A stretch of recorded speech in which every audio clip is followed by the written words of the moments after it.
The tycoons of social media have to stop pretending that they're friendly nerd gods building a better world and admit they're just tobacco farmers in t-shirts, selling an addictive product to children. Because let's face it, checking your likes is the new smoking. Philip Morris just wanted your lungs. The App Store wants your soul.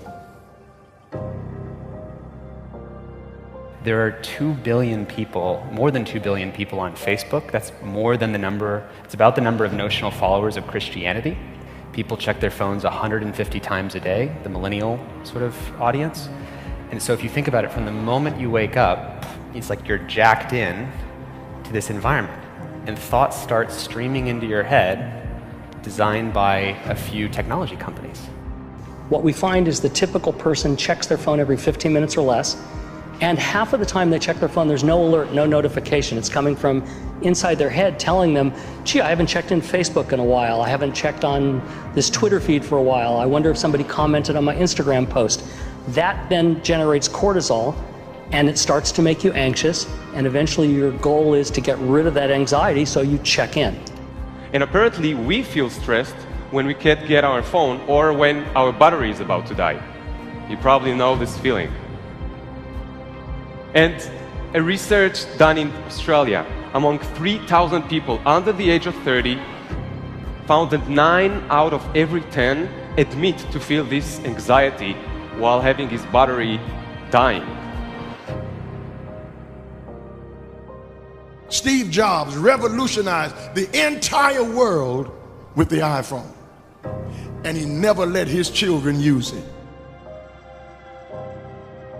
because he did not want them dependent on technology.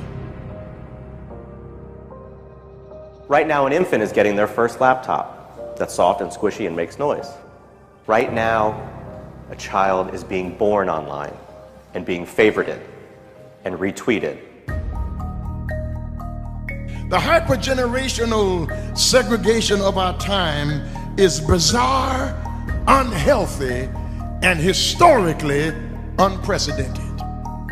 You've never seen the like of people sitting at a table in a restaurant not talking to each other because they're texting and using their Facebook and Instagram and Twitter, and they are at the table and don't even know each other.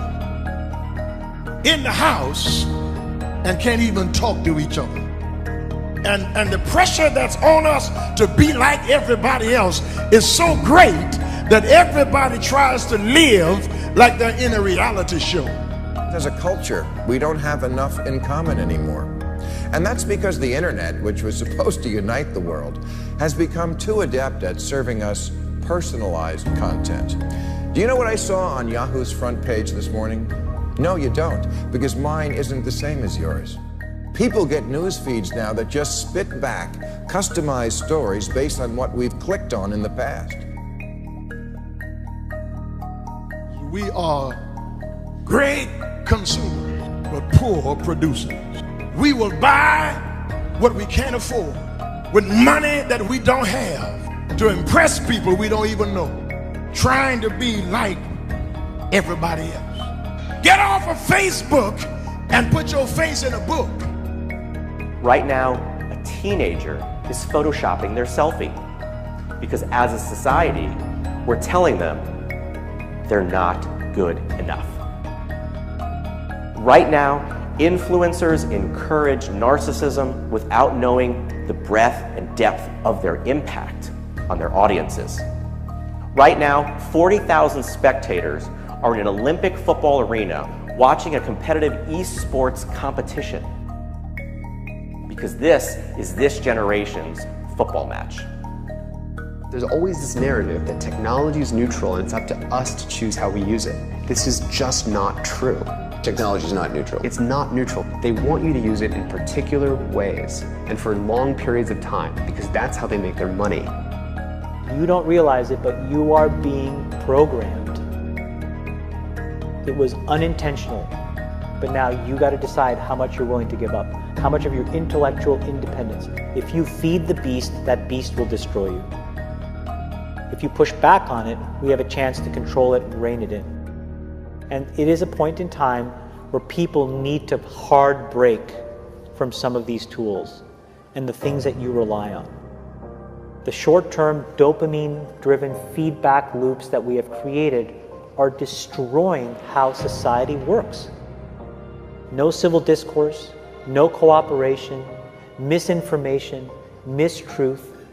And it's not an American problem. This is not about Russian ads. This is a global problem. I challenge everyone to try going 1 week without social media. Don't let your phone and social media control you.